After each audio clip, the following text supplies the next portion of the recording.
Welcome to the vlog. My name is MisterET and today we're going to talk about how to winterize your car.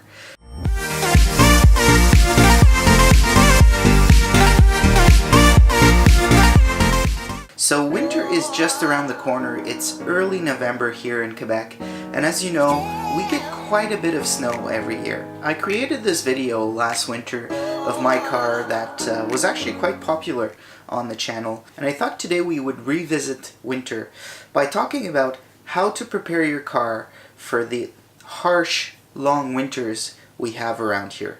So I live in the snow belt, so northern US and Quebec. There's a ton of snow, there's a ton of salt that's being put on the roads, so there's a number of things that we need to do to our cars if we want to keep them for a long period of time.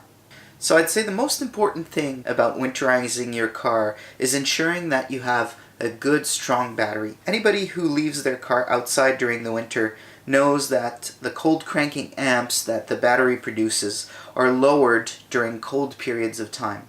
So you actually need to ensure that your battery is in tip-top shape if you don't want to stay stranded. So what you can do is actually bring it to any type of garage. It's easy, it's simple, it's fairly cheap, and they can test your battery to ensure that it's got the right voltage so that you won't stay stranded. The next thing that you want to do is ensure that the fluids that are in the engine or in the engine bay are ready for winter.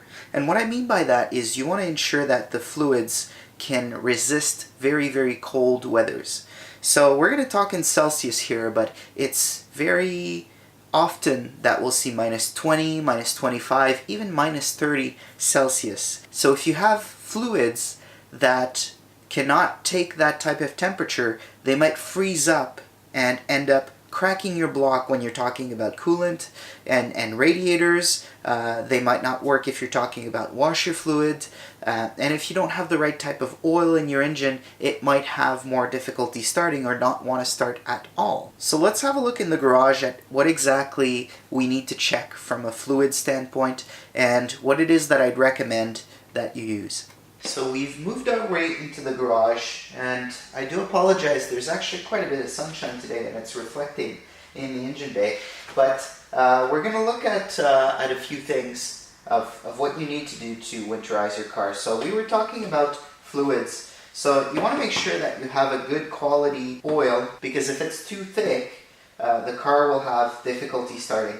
This is the stock engine oil that comes in my car, so 5W40, that's fine for winter driving. Next thing you're going to need is some good washer fluid. As you can see, this goes down to minus 45 Celsius, so there is no way we're going to reach that number and that things are going to end up freezing in the lines, so make sure that you buy something here. Next thing you need to check is your coolant. So make sure that you have the right coolant level and that it is meant to be winter driven. And of course, anytime you're opening something like this, always make sure that the engine is cold or you will probably burn yourself. Okay? One of the other things that you want to check in the engine bay to make sure that your car is ready for winter is make sure that you're looking at your belts and your hoses. So if you see that some of your hoses and some of your belts are starting to crack a little bit, make sure that you replace those before winter starts as well. The last thing you want is a belt slipping or a belt actually breaking off on your alternator and it not charging your battery and you stay stranded somewhere. You can also check your oil level to make sure that that is topped off to ensure that you don't have any issues whatsoever there. And finally, you can also check your air filter within your airbox to ensure that it is in good shape. So that's it for under the hood. So now that we've looked at fluids, the next big part is some items that you'll need in the car for winter. So as you know, anytime you leave your car outside and there's snow, there's ice, it's going to be very important that you have some type of scraper. So if your front window, your side windows, your rear window fog up and they ice up and you want to make sure that you're able to see outside, you're going to need a good scraper. So I've actually purchased last year this scraper from Garant.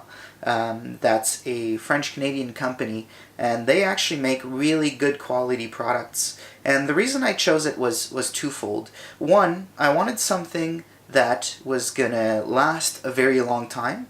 And second, I didn't want to have anything with brushes, because brushes get full of ice, they get full of snow, they ice up if you leave them in your car overnight, and then if you start trying to remove snow from your car's paint or any area that can scratch up, that's gonna make it more prone to that. So using this foam that Gahan uses makes sure that you're not gonna scratch up anything on your car.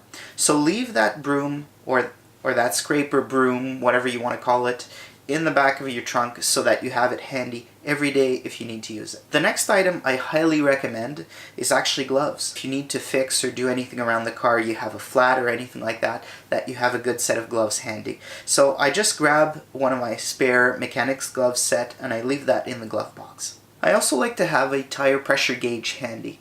And you can buy those for just about nothing at any gas station or any place that sells that kind of stuff. So with a car like the GTI that I own, the car comes with TPMS. That's the case for most new cars now, and it will tell you inside the car if one of your tires is low. On older cars, it won't tell you any of that, so checking tire pressures regularly is very good. And because air takes up less space when it's cold, tires will have a tendency to deflate in the cold weather. So just leave that in your glove box as well, and periodically when it's a bit nicer out, check your tire pressures. Open up the driver door, check the PSI number that should be in the front and the rear tires, and make sure that that matches up. If it does not, go to a gas station, go to your neighborhood garage, and make sure that they pump a little bit of air, or you pump a little bit of air into your tires to ensure that your tires are wearing properly and that they are working properly in the winter. So at the beginning of the video, we talked about ensuring that your battery was in tip-top shape. In the event that you come across somebody who's stranded, who hasn't checked on their battery, having jumper cables in the back of your car is also a good idea. In the event that you need them or that somebody else would need them, having them handy is always something that's good to have. One of the most important items that you can do to winterize your car is buying winter tires. In a lot of southern states, in a lot of areas of the world where there is little snow, where there is no snow, people get away with having all-season tires on their car. Winter tires have a different compound. That compound ensures that during very cold weather, the tire does not lose its sticky properties. So it grips the road, it grips on the ice, and it grips in the snow as much as possible. It will reduce your stopping distance, it will ensure that your car will turn, that your car will accelerate properly.